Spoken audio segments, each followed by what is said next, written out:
listening to other people's stories and hearing what has worked from them from a podcast like this, I think is very important.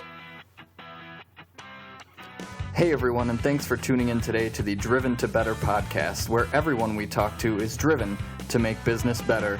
I'm your host, Justin Sisley, and on the show today is Matt Bruegemann, co-owner of Flux Mopeds. He's going to share with us his journey towards entrepreneurship, which includes a seemingly small oversight that set his business back over a year. So stay tuned to hear about it. We've got a great show coming up.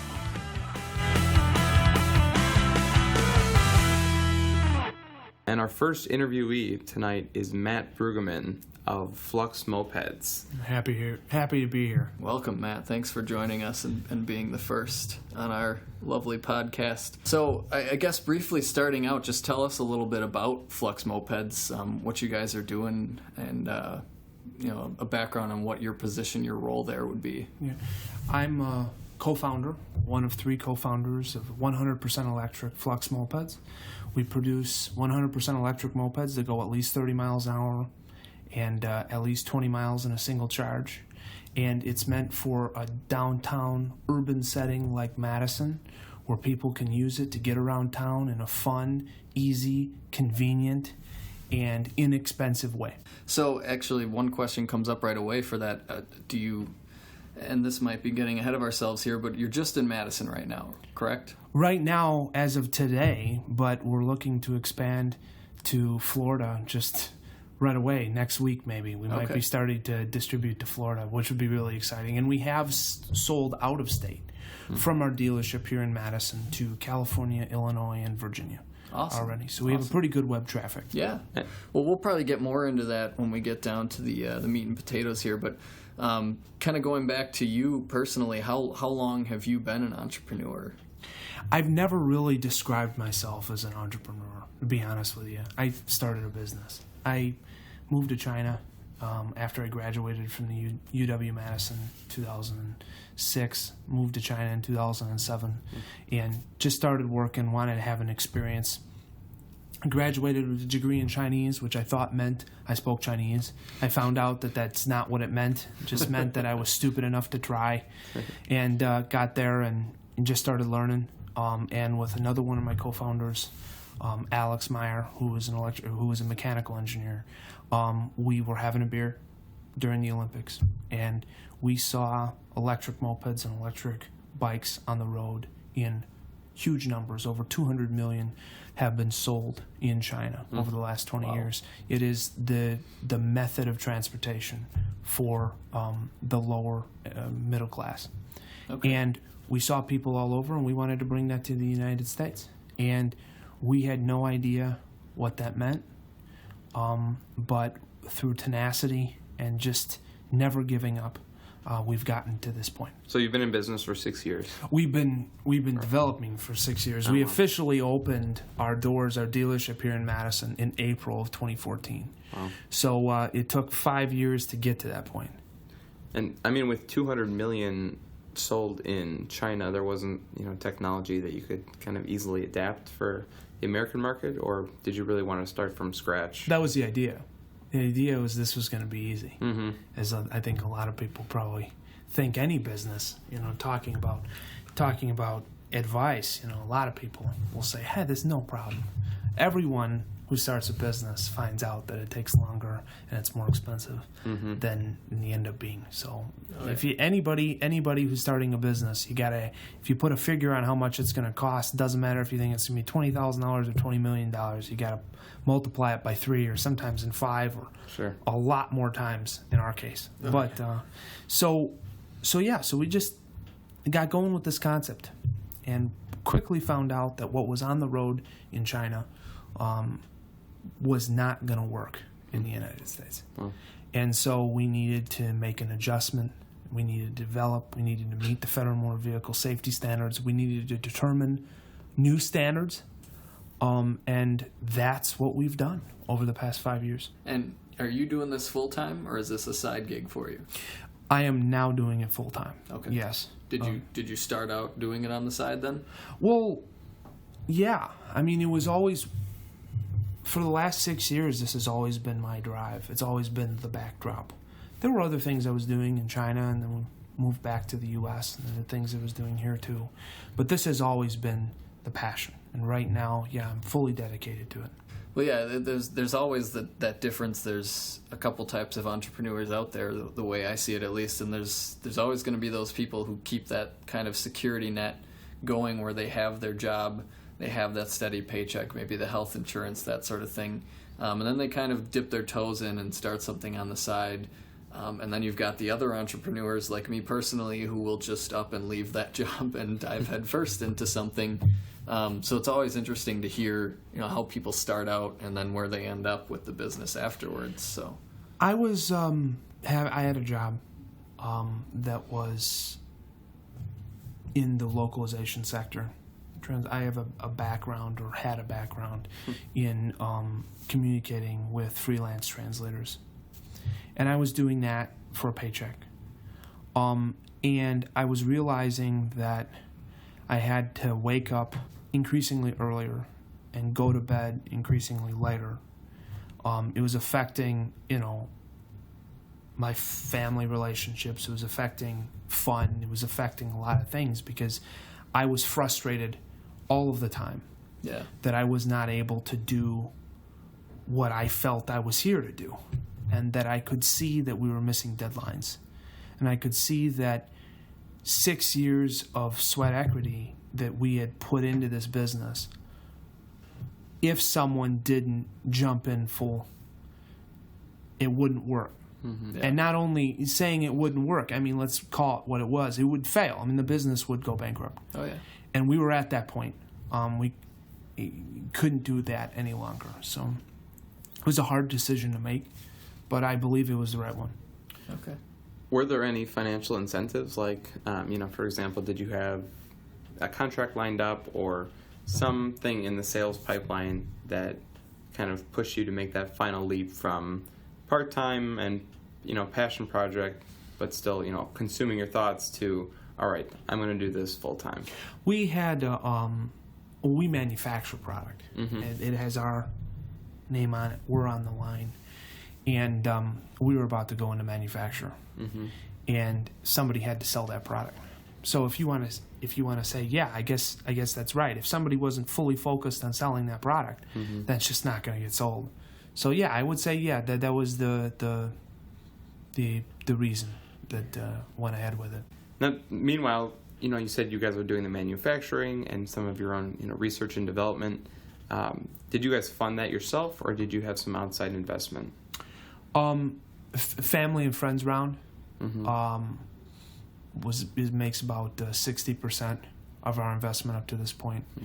And then we also have a micro loan from an organization I'd love to put a plug out to. Yeah, go for it. Wisconsin Women's Business Initiative Corporation, WIBIC. Mm-hmm. They're a great organization in the state of Wisconsin that supports small business, that is lending small amounts, micro loans to organizations to get them off the ground, provide a education component for a lot of aspects of the business, from finance to social media to marketing, and they've been a huge support. Okay, so, and you don't need to tell us, what your loan amount is, but what is a micro loan? Like, are we talking a micro loan is $10,000 or less, or are we saying $100,000 or less? What is a micro loan from WIBIC consist of? They loan small amounts, $5,000 to $25,000, okay. And then they also have the ability to loan more than that. And I would have to double check this, but my understanding is it's up to $100,000, but it could perhaps be more. I don't know. Okay, but the standard is probably in the $5,000 to $25,000 range. They start you off with that. Okay. Start you off with that. Very cool. That's more than enough for a lot of people's businesses. Yours is probably a little more capital intensive, but a lot of businesses out there, an extra $10,000 to kind of get off the ground is all they need. So that's a really good resource for people to look into if you're in the state of Wisconsin, or if you have a similar organization in different states. I'm sure there's other ones out there. Mm-hmm. Yeah, and they very much get it. They have the warm heart to understand what's involved in starting a business, yeah. and they're meant to get the businesses over the first 2 to 3 years where a traditional bank won't lend in this economic climate, will not lend to a new business with less than 2 to 3 years of experience. That's true. And that's what they're trying to. That's the void they're trying to fill, and I think they do a very good job. So as you guys kind of got off the ground running, you have a little bit of funding, your research and development is underway. What's one of the biggest challenges, or maybe one of the biggest failures even, that you had in the beginning? There's a question. The standards, the federal motor vehicle safety standards. It's very sophisticated. I mean, these are built, talking about a car. People open a car, use cars every day, do not understand and don't need to understand what goes into that. I mean, it's the level of American engineering and the standards that we come to expect every day. It keeps us safe. That was a huge part of our business. And that learning curve was huge. Was there one thing in particular? Like, was there one moment when you guys maybe found out a regulation that you hadn't known of before? Or a story you can tell us on some trouble you ran into in that segment? Yeah, there is a story. There is a story. Good. Do tell. I was on my buddy's couch. We were working with a manufacturer, assembly manufacturer that we had set up that didn't work out. We moved and we've now worked with another organization who's a lot easier to work with. Our plan is eventually to assemble our own product. We have to build, and once we have the volume to do that, we'll be able to do that. Right now we perform all the QA on site. But the original organization was a little bullheaded and a little difficult to communicate with. They knew best. Mm-hmm. And so we had known a portion of the standards and we had understood a portion of the standards. But what we were reading was referring to the standards. We didn't realize this. This is years ago. This is 3, 4, 5 years ago. And did not realize that these numbers that they were referring to were documents that were 60 pages long. I mean, okay. I thought that these were just some sort of footer, Oh, okay. And so we're about ready to move forward with this organization. We had, about ready to come up with a prototype and start. And this is in 2009. And I was sitting on my buddy's couch and saw these footers referring to the, C122.574. That wasn't it, but something like that. On the record, those are not the exact Those are codes. not the codes, no. They look at the standard, and I said, well, I'll take a look at it. And then all of a sudden, got into extremely sophisticated engineering. I mean, you have to be a lawyer and engineer to understand these standards. Yeah. And I don't think I spoke for about an hour. I mean, it was just sort of like this moment, like, well, I mean, we're a year behind. I mean, it was just in that one moment. That one moment had just cost us a year. Wow. But the difference between us and a lot of other people that have tried to do what we're succeeding at doing is that people tend to kind of throw their hands up and say, it's a moped. You're going 30 miles an hour, it's a moped. Yeah. These are sophisticated vehicles. They're specific vehicles. If something's off a millimeter, there's a difference. Mm-hmm. And we didn't do that. We went back to the drawing board. We took the time. And we stayed lean. And we learned from our mistakes. And, we prevented that mistake from happening again.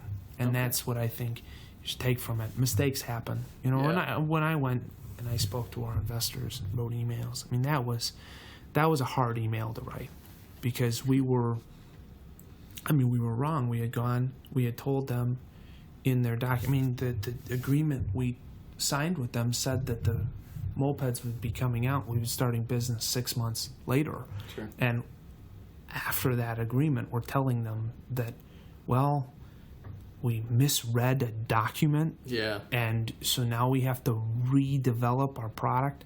I mean, a lot of the things, that's one of the reasons I don't explain myself as an entrepreneur. I love this business. I mean, I love and adore this business, and I want to build this business. I'm not in a mood really where I'm just going to say, well, Flux Mopeds didn't work, so I'm going to start selling yellow shoes. You know, I'm going to be in this thing until the very, very end, and I hope the very end means that all of you guys have mopeds. Yeah, awesome. So we just kept moving forward, and our resilience and our straightforwardness resonated with our advisors and with our investors, and we didn't have any issues. Awesome. You say that those are not characteristics of an entrepreneur, but I would argue otherwise. The resilience and the persistence and the passion that you clearly show are definitely traits of your typical entrepreneur. I would say, I guess you're right. And let me rephrase. There are different levels of entrepreneurship, and there's different there are different types of entrepreneurs. Mm-hmm. And a lot of in the tech community, the pivot is incredibly important. Where someone sees something, it doesn't work, and they don't keep hitting their head against the wall. They make that change, which is a good change to make. And they make the change and they adjust to something that could work. And that is incredibly valuable. And in that community, that's important. And if you don't do that, you won't succeed. Mm-hmm. What we're doing in terms of manufacturing is believing in the concept and having a good platform where you think that this is something that will definitely establish and build into a business. Believe in that. Have the research to prove that. And then the stick-to-itness is understanding that all of the issues that you have are solvable, and reaching out to the people that you need help from, and knowing that you don't know everything. Mm-hmm. And I am humbled by the fact that our main competitor is Yamaha and Honda. I mean, we're competing with billion-dollar organizations. Mm-hmm. We've got 3 people. I'm the one that's full-time. Sure. So that's a humbling thing. And we are working to build a team. This is not a one-man band. It can't be. And what we're working to build is a team that's going to develop this product and take it to where it needs to be. What's something you're struggling with right now that maybe other entrepreneurs or people listening might be able to help you with, whether it be advice or a certain skill set you're looking for? What's a big challenge that you could use some help with right now? Right now, the thing we're challenged with is most certainly marketing. Okay. We know that we have a easy to use, convenient, and fun product where all you have to do is get on and go. People are going to get around town easy, fun. They don't have to go to the gas station, don't have to deal with gas. Less maintenance. It's less expensive to purchase, and it's less expensive to operate. We're getting people in. We're having better response. More people are coming into the shop. More people are visiting our website. But what we're having difficulty with is getting the buy-in from a key group of people that will kickstart the market, of early adopters. This idea was built for college students, and with college students in mind. And that is a very important market for right now, for fall. And in Madison, thus far, by and large, our market has been retirees. And we were surprised by that. But now in looking at it, that's a huge potential market. And there's also recent college graduates that have moved to Madison that are looking for a fun and easy way to get around town without having to own a car and without having to get a parking ticket every day. Yeah. And that's a possibility too. And so what we found ourselves, I know a niche is always important, but our product is already a niche product. So if we just focus on the students and we ignore the residents and the young professionals that are here in town, then that means we potentially have a business that's 2 months out of the year. So we're looking to navigate all of those waters. So Sure. we are looking for help, all along the spectrum. Hey everyone, thanks again for listening to the awesome interview we've got going on today. I just want to break in quickly to give a shout out and a thank you to our sponsors today, starting with MadisonInABox.com. It's the perfect gift for anyone with a connection to the great city that I call home, someone who used to live here or is a university alumni, or maybe just someone who would appreciate a taste of our local culture. Send friends, family, and loved ones the gift of Madison in a box. Head over to MadisonInABox.com to learn more about this unique gift idea. Our other sponsor for the show is Fruitera.co. Get ready-to-blend organic smoothies in under 30 seconds. And the best part is they're shipped right to your door. There's several flavors to choose from, so head over to Fruitera.co to learn more and support our sponsors. All right, back to this awesome interview.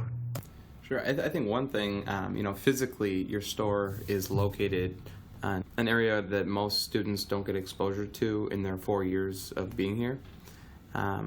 So finding maybe some way to get your product in front of students without having them come to the shop might be a good way to get those early adopters, or just to get people excited about a cheap and fun alternative to traditional gas moped. I completely agree. And what we are trying to do is, it's being a little fun, quirky, and weird. Just a little weird, not too weird. You don't want to, Not Matt Bruegemann weird. No, you don't want to dress up naked and go in a pink Speedo and riding around. There is a guy that does that in Madison. We're not going to contract with him. Yeah, he's got doesn't seem to be advertising anything in particular. I think there's a reason for that. But what we've done is we put a flag on a moped. A flag's odd. Nobody puts a flag on a moped. It's worked. But got to do it all the time. It's like working out. If you do it once every 3 months, you're still going to be fat, which is my problem. But moped, we got it out. We got a schedule. We're working with some great campus reps that are at college campus. Another thing is, once again, know what you know what you don't know. That's the big deal. I can't believe it. I don't know when all of a sudden I got old. But sometime I just became an old man. Go on campus, and it's a different world, and I cannot directly relate. And that's why we work with campus representatives. Yeah. Because what our campus rep George can do is he can say something where, if I said it, I'd sound sleazy and weird. Where if he says it, it's kind of cute and fun. Yeah.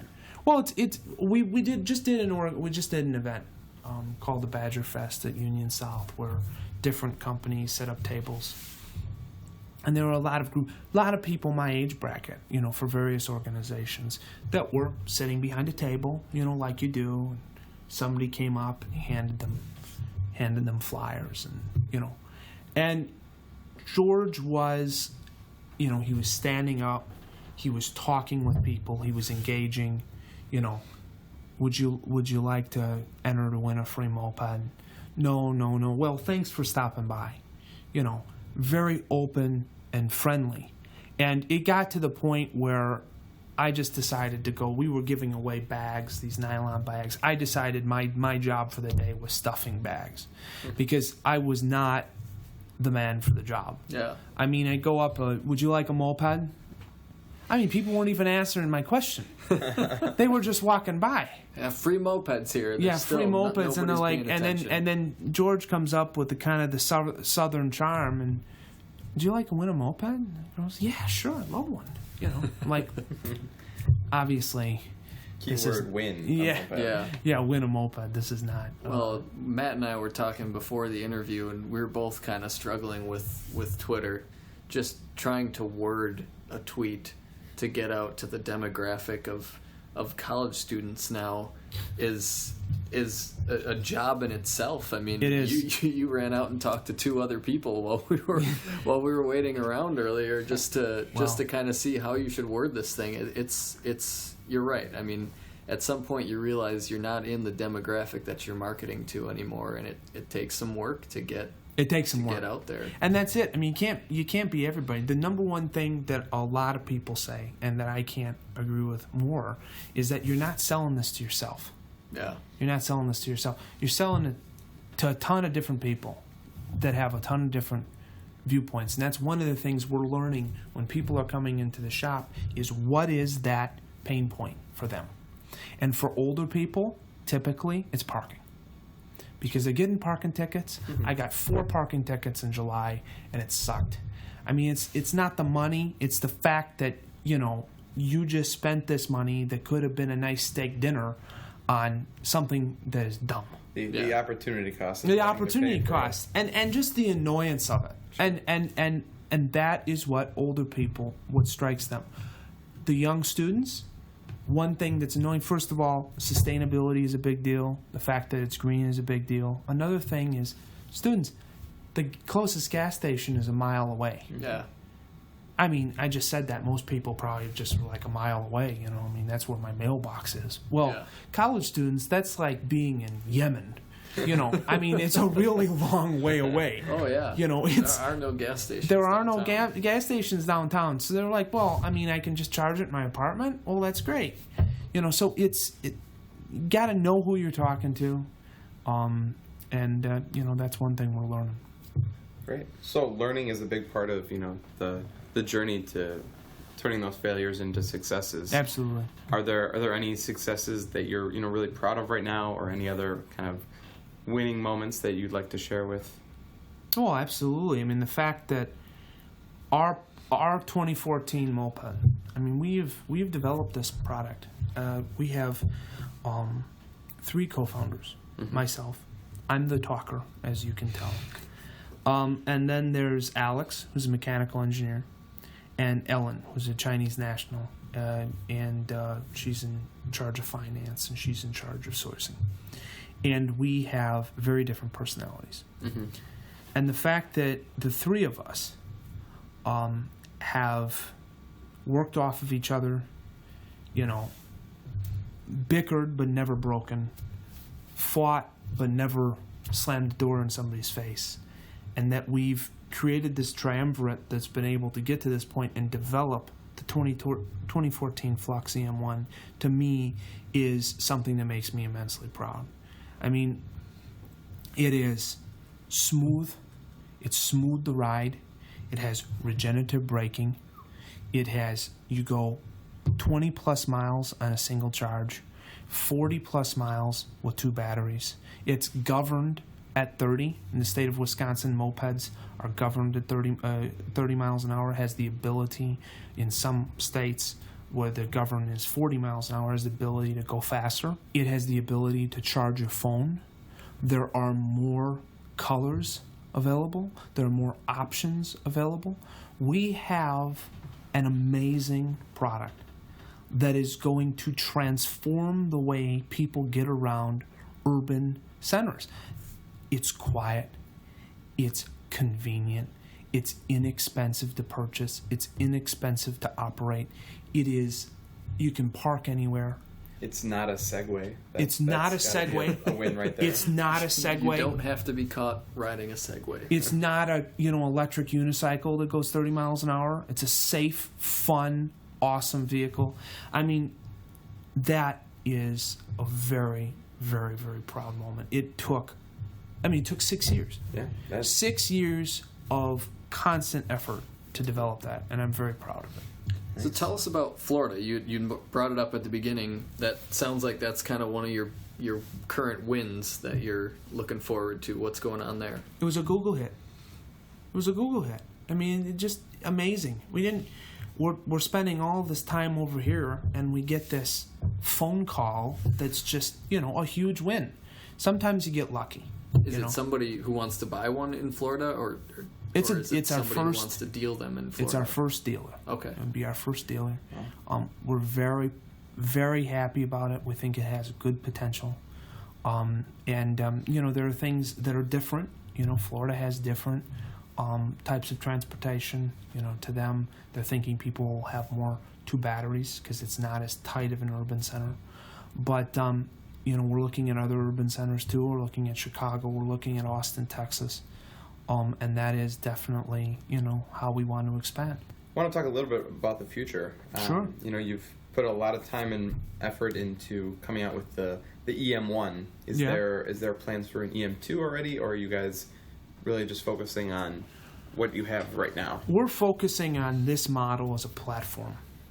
We want to perfect this platform, and we want to use this platform as a method by which to design our own design and to get the next level of investment that will take us national. So we want to start with distributing through Madison and a couple other cities, really establish a base in these cities, and then use that as a springboard to going national and potentially international. I mean, we've had interest internationally already. But we have to be focused on what we're doing right now. Yeah. Keep our eye on the ball. Very true. Very true. Yeah. You spread yourself too thin and you run into problems. Exactly. So let's say somehow this weekend you come into a windfall of $100,000 and you can only use it for your business. What do you do with it next week? The first thing I was actually going to say was to look into it on the manufacturing side, the engineering side. Okay. But it should be both marketing and manufacturing. But the problem is that, $100,000 sounds like a lot of money, but if it's spent incorrectly, especially in manufacturing, it'll just fly out the door. So the question is what is it spent on? And if we're talking about on the marketing side, we would want to really use it, like if we were coming up for a campaign for next year, for example, and this campaign was for next year, how would we spend it? We would definitely want to do a bigger push in March and April. And we will do more of a model where people understand the vision, and we want it to be a cross-platform, to do a giveaway, get more likes, really do a huge push in the beginning of the year, and try to do big business in March and April. That would be one thing we would spend it on. And then we would also look at the manufacturing and the engineering side as well. In terms of more optimizing the platform or just building more units? Or we would want to have the ability to expand our volume quickly, I would say. And then we would want to, because if we get these sales, we have to meet them within some sort of time frame. People aren't going to wait. So yeah, that's how we would do it. Clearly, you're passionate about what you're doing, but it's been a long road. It's been 6 years. It has. Sounds like sales are slowly trickling in. Yeah, I mean they're regular, they're steady. Mm-hmm. What keeps you? What drives you? What keeps you getting up each morning to work on Flux Mopeds? I mean, the fact that it's 6 years. Yeah. I mean, I'm gonna make this damn thing work. I mean, that's at its most basic. I know that this is a fantastic idea, and I know that this is the way Madison, Chicago, Austin, urban centers in the United States, all around the world, I know that this is the potential Model T of electric transportation. And I'm going to prove it. Mr. Ford, do you drive a Flux Moped yourself? I do. Nice. Absolutely. I love them. I love them. I just drove it. It was raining. I drove it here. Well, I think that wraps up, kind of the meat and potato section of the interview. We just have kind of some short closing questions to ask you, just stuff that we're curious about, and I'm sure a lot of the listeners would be curious about too. Starting with, personally, I like to read a lot. I like to read books about other entrepreneurs and business and stuff, and I know Jordan does. He reads the blogs and stuff too. So what's a book that you'd recommend to people either in your position or looking to start their own business? Is there a book out there that kind of helped you along more than any other? No. The way I've learned entrepreneurial, the way I've learned anything I've done through this business has been through mentorship. Okay. I've been very active in the Madison mentor community. People have been active with me. I've got a tremendous. I mean, anybody who's listening, universities are just gold mines of assistance. I mean, there are organizations that are federally, state, or locally funded.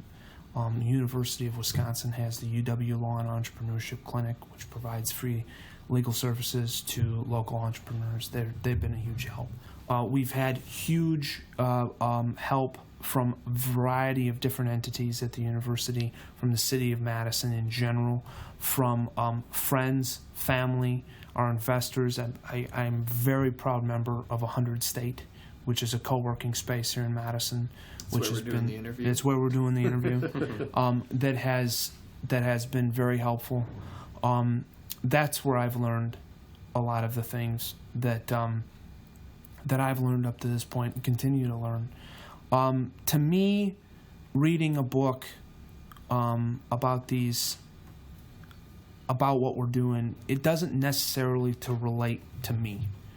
I mean, I know some people can read a book and they can relate it to their experience, but to me, that particular book is about that particular experience, and it's not about my particular experience. And so I learned from other people, from attending different events.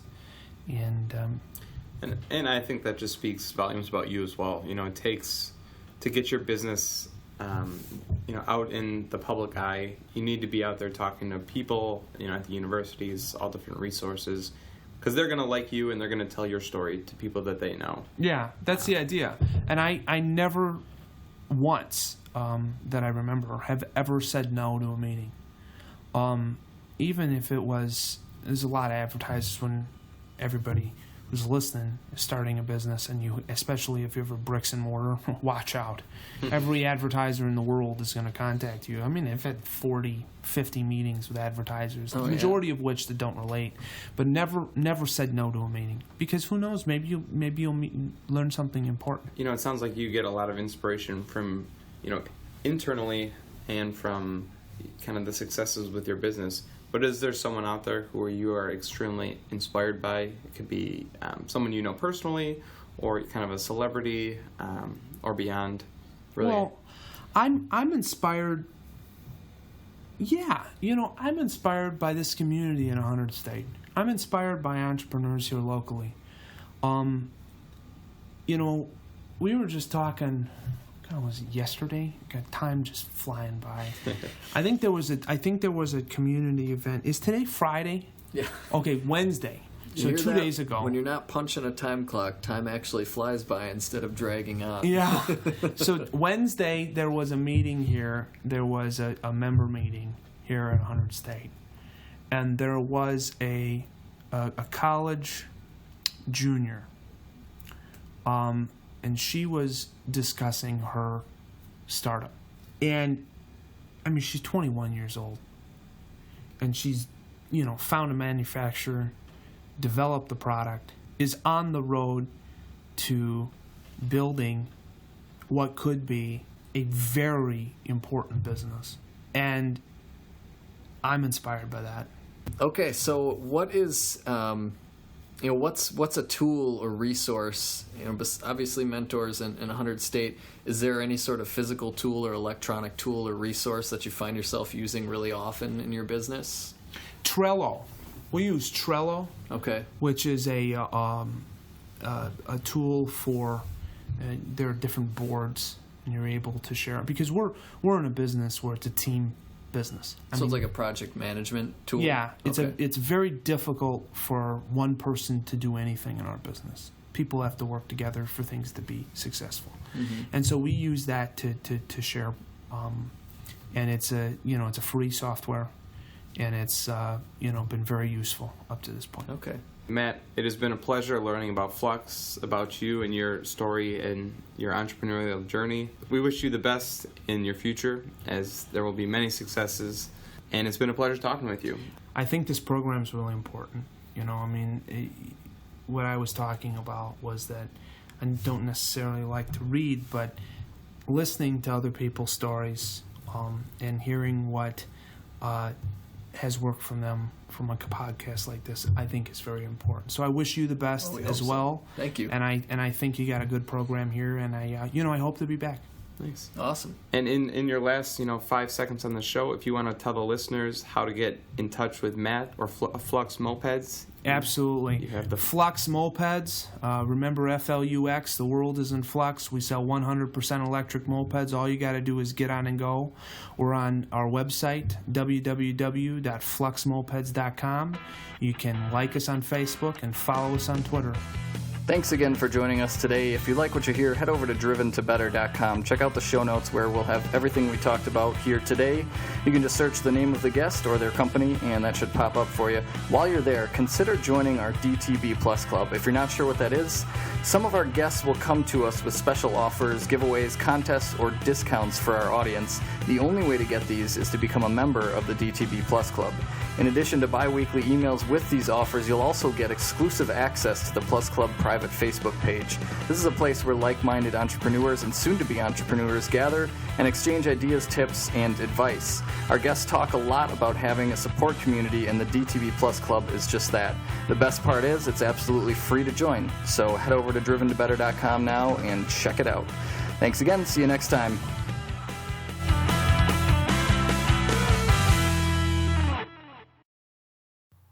Hey, still there? Don't forget to thank our sponsors. Head over to madisoninabox.com and fruterra.co. Check out what they got. Drop a note.